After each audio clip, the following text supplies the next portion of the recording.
In the grandest home on the richest street in the city, she was invisible. The help.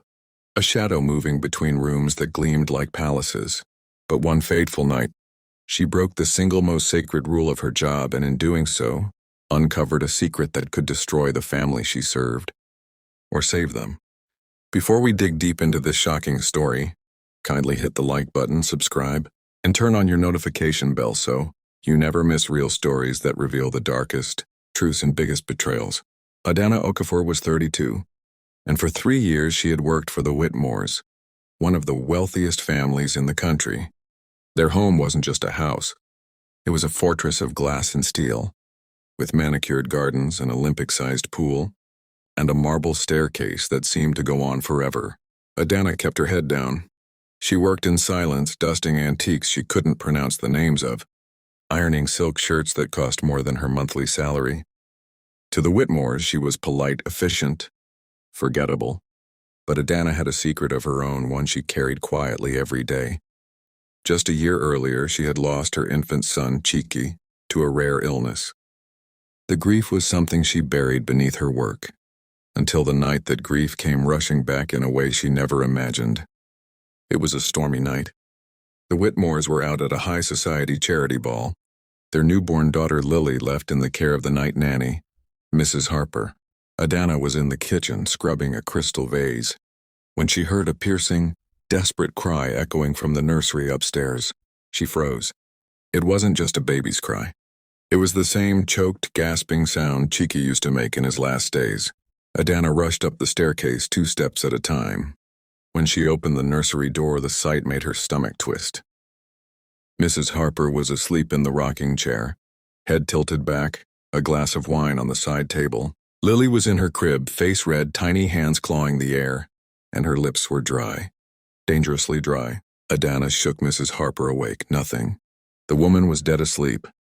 She searched the nursery for formulas. The cabinets were empty. The fridge downstairs empty. There was only one thing she could do.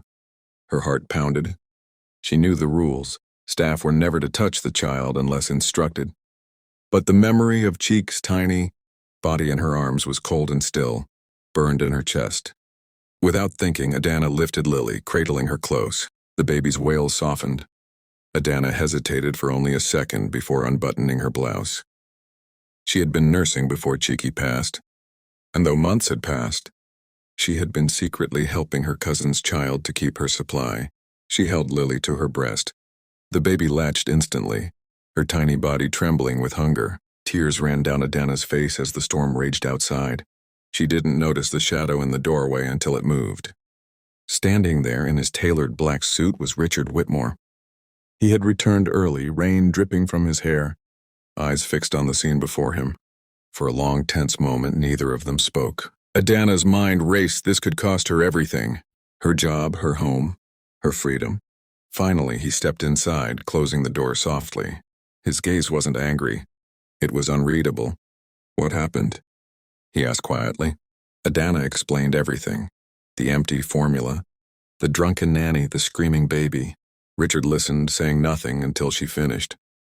Then, without a word, he took Lily gently from her arms and told Adana to meet him in his study in the morning.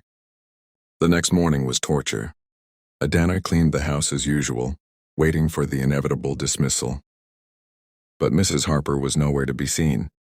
Her room had been cleared out. At noon, Richard summoned her. The study was dimly lit, lined with bookshelves and smelling of expensive cigars. Richard sat behind his desk, a folder in front of him. "You saved my daughter's life," he said simply. "Do you know that?"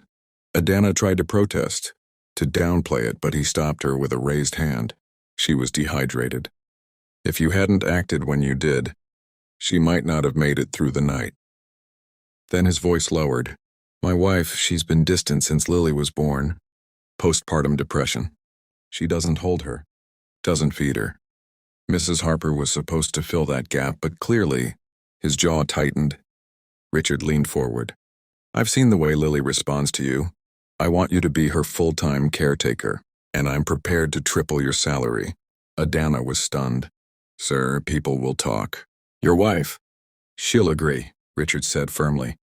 "She loves Lily. in her way. But she knows she can't give what you can. Not now.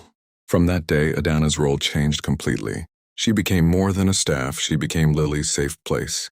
The baby would reach for her, giggle when she entered the room, fall asleep against her chest.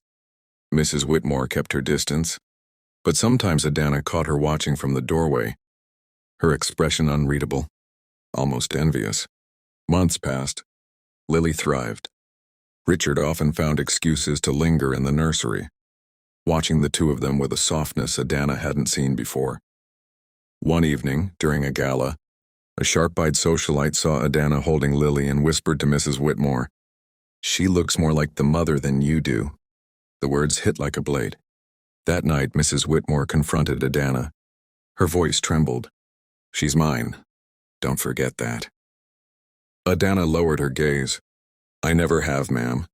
I'm just here to make sure she's safe." There was a long pause. And then Mrs. Whitmore turned and left without another word. Years later, at Lily's 18th birthday, she stood before 100 guests, smiling in a shimmering gown. When it was time for speeches, she took the microphone. "My mother gave me life," Lily said, "but another woman gave me love. She's the reason I'm standing here. And she's sitting right there." All eyes turned to Adana, who sat frozen, tears streaming down her face. "She's not just my nanny," Lily continued. "She's my savior, my family." Richard raised his glass. "To Adana, the reason our family is whole." The applause was deafening. After Lily's birthday speech, there was applause, but not everyone was clapping. Mrs. Whitmore sat frozen, her champagne untouched, her smile tight and brittle. That night, she didn't speak to either Lily or Adana. The next morning, Richard called Adana into the study again. His voice was low. "Eleanor, she feels you've taken her place," he admitted. "I've tried to explain, but he sighed. "She wants you to keep your distance from Lily for a while." The words felt like a punch to Adana's chest. Lily was her heartbeat, the child she'd poured her love into for years. Keeping away felt impossible, but she respected the request. She cleaned different wings of the house, kept her head down, and avoided the nursery unless she was called. The silence was unbearable. 3 weeks later, Lily fell ill. A fever so high it sent the household into chaos. Mrs. Whitmore paced the halls. Richard called 3 different doctors, and the staff scrambled to follow orders. But Lily refused to eat, refused to drink. Her small voice kept calling one name, Adana, Adana. When the doctors couldn't get her to take fluids, Richard made a decision. "Get Adana," he ordered. The moment Adana entered the room, Lily's weak eyes lit up. She reached out a trembling hand. Adana sat on the bed, stroked her hair, whispered the same lullabies she had sung for years. Within minutes, Lily sipped water. An hour later, she ate. By nightfall, her fever began to break. Mrs. Whitmore stood in the doorway, tears in her eyes, and for the first time she whispered, "Thank you." From then on, Mrs. Whitmore stopped keeping Adana at a distance. One afternoon, as they folded Lily's clothes together, Mrs. Whitmore quietly asked, "Do you ever resent me for not being the mother she needed?" Adana paused, choosing her words carefully. "No, ma'am. I only ever wanted her safe and loved. That's all." The truth was she had once resented her deeply, but time and Lily's well-being mattered more than pride. Something shifted that day. Mrs. Whitmore began joining them during playtime, asking for advice, even sharing coffee with Adana in the mornings. It wasn't friendship yet, but it was no longer war. Just as the family began to heal, the press got wind of the story. A gossip magazine published photos of Adana holding Lily, claiming the mystery woman was Richard Whitmore's secret lover and the child's real mother. Reporters camped outside the gates. Headlines screamed betrayal. Social media erupted. Richard faced questions from investors. Mrs. Whitmore faced whispers at every social event. And Adana? She faced hateful messages, racial slurs, and even threats. Richard called a press conference. He stood beside Eleanor with Adana and Lily in front. "This is Adana Okafor," he said. "She is not my mistress. She is the reason my daughter is alive. She is family." The truth silenced some critics, but the damage lingered. Months later, Richard asked Adana to join him and Eleanor for dinner in the private family dining room, a first in all her years there. Over dessert, he slid an envelope across the table. Inside was a deed to a house. Not just any house, a beautiful, modest home in a safe neighborhood. "It's yours," he said. "No rent, no strings. Just a thank you." Eleanor smiled warmly. "We want you to have a place of your own. Somewhere Lily can visit you as much as she wants. You've given us more than we can repay." For the first time in years, Adana felt the weight of constant service lift. She wasn't just staff anymore. She had a home, a future. Years passed. Lily grew into a confident, compassionate young woman. She often visited Adana's home, bringing flowers, laughing in the kitchen, asking for advice on everything from exams to love. On the day Lily got married, Adana stood quietly in the back watching. But during the reception, Lily took the microphone. "Everyone here knows my parents," she said. "But the woman who raised me, who taught me how to love, who saved my life, she's here too. Please stand, Adana." The entire hall rose in a standing ovation. Richard and Eleanor hugged her. Lily whispered, "You will always be my mother." And for the first time, Adana allowed herself to believe it. Sometimes the deepest bonds aren't written in blood, but in love, sacrifice, and the choices we make in moments of courage. If you were in Adana's position that stormy night, would you have risked everything to save Lily? Do you believe Mrs. Whitmore truly forgave Adana? Or was it just acceptance over time? And here's the big one. Do you think love can create a bond stronger than blood? Let me know your thoughts in the comments section.